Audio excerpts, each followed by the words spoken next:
L'innovation est la marque des pionniers. À la fin du 19e siècle, le nom d'un homme va marquer l'histoire automobile au point de devenir synonyme de camion. Berliet dépose son premier brevet.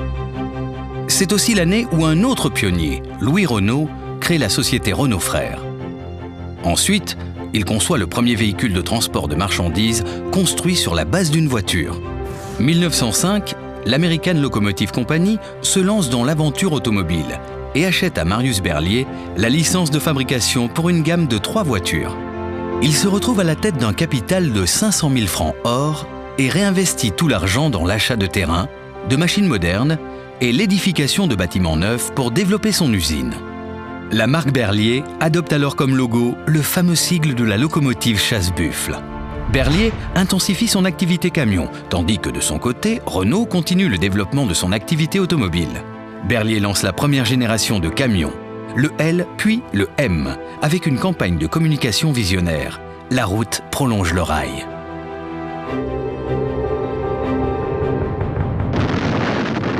Malgré l'arrivée de la Première Guerre mondiale, Marius Berliet se projette déjà dans les 20 prochaines années.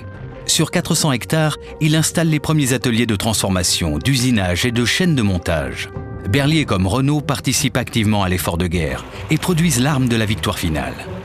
En 1916, 40 CBA sortent quotidiennement des usines Berliet. 2500 serviront au front, transportant sur les routes de Verdun hommes et matériel, unités médicales et ravitaillements. On le surnomme l'increvable. À l'après-guerre, l'essor du camion comme moyen de transport se heurte à la volonté d'un homme. Raoul Dautry, patron des chemins de fer d'État, a pour projet de construire une ligne ferroviaire transsaharienne afin d'asseoir la supériorité du rail. Berliet et Renault relèvent le défi.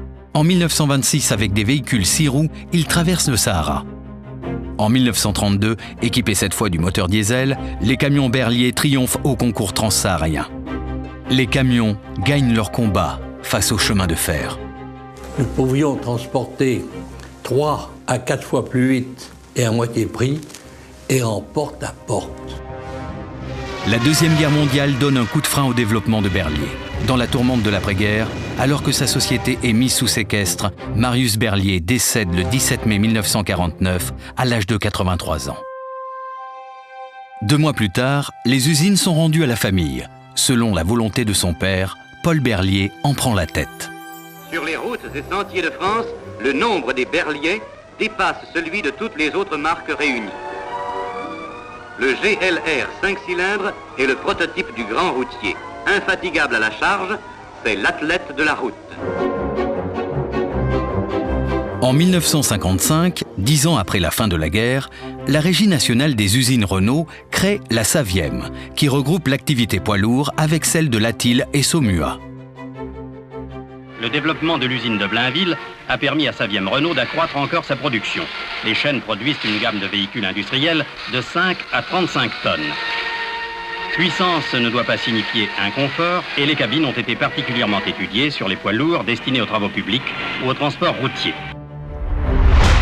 Paul Berliet, lui, est ailleurs. Il a l'ambition de s'implanter à l'international et notamment en Afrique. La recherche pétrolière bat son plein dans le Sahara. Le matériel utilisé d'alors est inapproprié. Berliet sera le premier constructeur à proposer des camions adaptés au désert. Vous allez découvrir le plus gros camion du monde, conçu et fabriqué par Berliet, le T100, le 100 tonnes. Ce moderne Gulliver qui va rompre ses amarres pour connaître la belle aventure du voyage est un peu leur œuvre et ils en sont fiers eux aussi.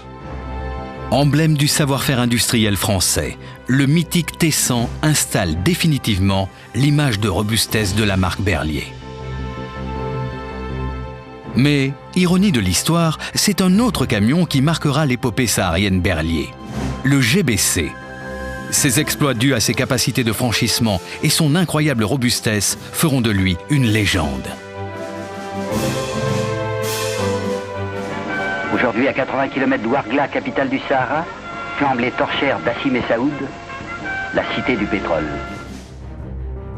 Berliet s'est fixé un but, tracer un itinéraire terrestre qui, en 12 jours, relie Alger à Fort-Lamy sans rupture de charge.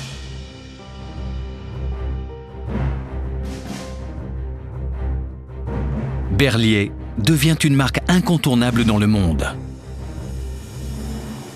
Ce qui a fait ma force, c'est cette formule permanente de mon père, j'ai appliqué. Je vous crois, mais j'irai voir. Et quand vous allez voir, ça n'est jamais ce qu'on vous a dit. Le constructeur lyonnais est en pleine croissance.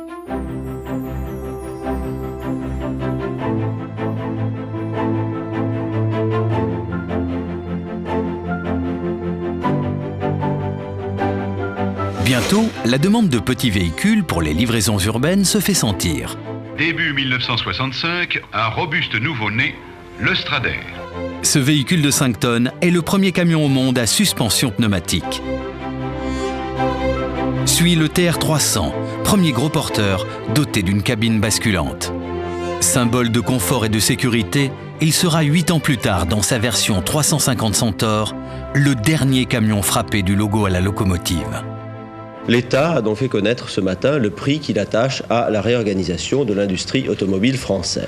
Quant à la régie Renault, elle reçoit 450 millions de francs de façon que Saviem puisse prendre le contrôle de Berliet. En 1978, Berliet et Saviem deviennent Renault Véhicule Industriel. Une seule marque, un seul logo. En 1990, Renault Véhicule Industriel signe une innovation de taille, saluée par la presse comme révolutionnaire. L'AE Magnum réussit son entrée sur le marché du poids lourd et devient la référence du transport européen. S'enchaînent alors les innovations et les succès pour la marque.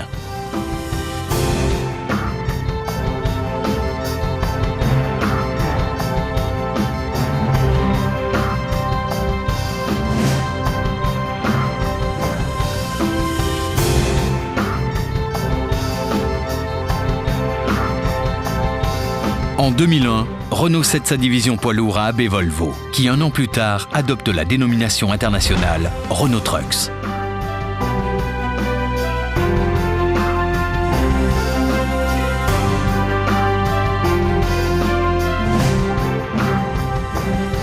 Renault Trucks est bien décidé à renouer avec les grandes expéditions Berliet.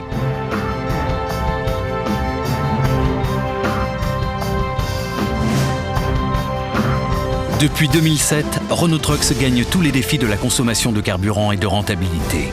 Ces victoires sont le résultat d'une course à l'innovation et à la compétitivité. Elles font de Renault Trucks l'un des pionniers dans la recherche et le développement de solutions intelligentes de transport, continuant ainsi l'histoire de ses fondateurs.